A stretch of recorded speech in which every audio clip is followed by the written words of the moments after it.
waaqayyoo koo. Maddisaa si keessaa seenaan lubbuu koo. Kan keettani waamamaa si mabbaan koo. Orma maalan beekaa si ifoowwannaan koo. Seenaan koo kan keeti mul'atteetti hojiin koo. Orma maalan beekaa si ifoowwannaan koo. Seenaan koo kan keeti argamteetti hojiin koo.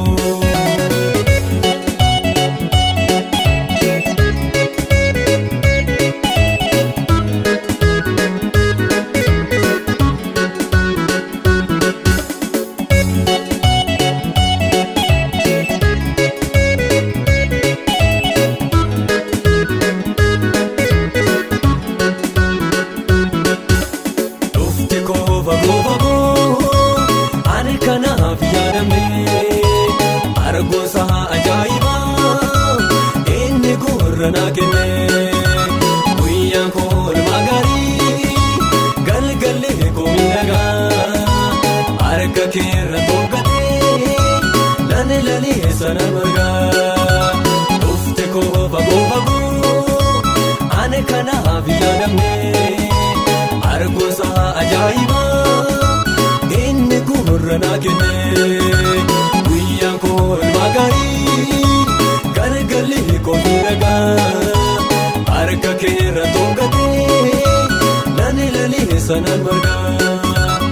Orma maalan beekaa si ifoowwannaan koo. Seenaan koo kan keeti mul'atteetti hojiin koo. Orma maalan beekaa si ifoowwannaan koo. Seenaan koo kan keeti argamteetti hojiin koo.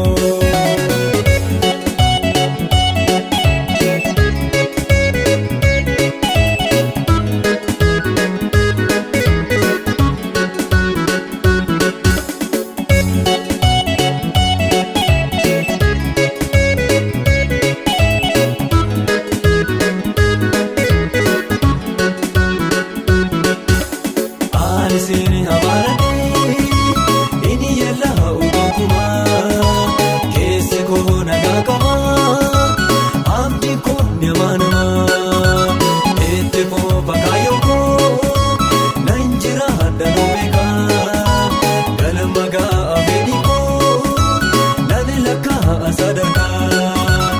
Ani seeni amaaranii inni yaalaa uumakumaa keessa koo.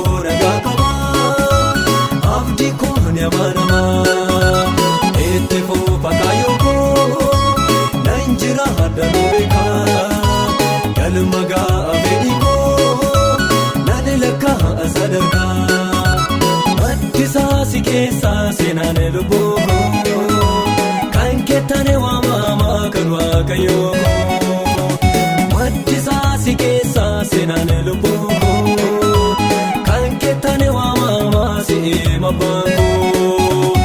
Orma maalan beekaa si ifoowwannaan koo.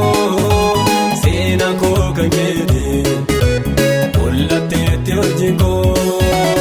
Orma maalan beekaa si ifoowwannaan koo.